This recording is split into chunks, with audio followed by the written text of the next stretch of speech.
بسم اللہ الرحمن الرحیم۔ السلام علیکم۔ فجر کی نماز کے بعد اللہ کی پسندیدہ دعائیں تمام مسلمان ضرور پڑھیں۔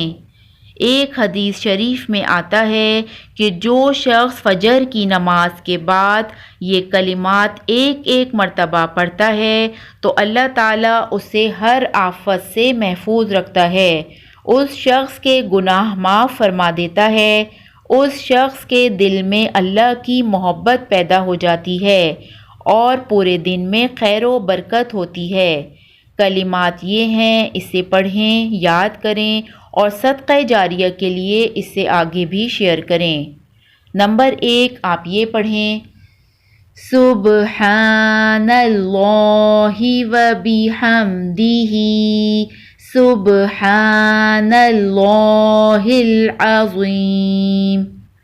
نمبر 2، اللہم قنی عذابک یوم تجمع او تبعث عبادک۔ نمبر 3، استغفر اللہ الذی لا الہ الا ہو۔ نمبر 4، لا الہ الا اللہ محمد رسول اللہ۔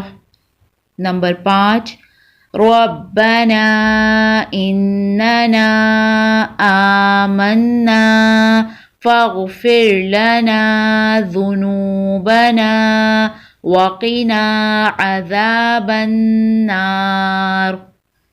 نمبر 6، استغفر اللہ ربی من کل ذنب واتوب الیہ۔ اللہ تعالیٰ ہم سب مسلمانوں کو ہر آفت سے محفوظ رکھے، ہم سب کے گناہوں کو معاف فرمائے اور ہمارے پورے دن میں خیر و برکت عطا فرمائے اور ہم سب کو 5 وقت کا نمازی بنائے۔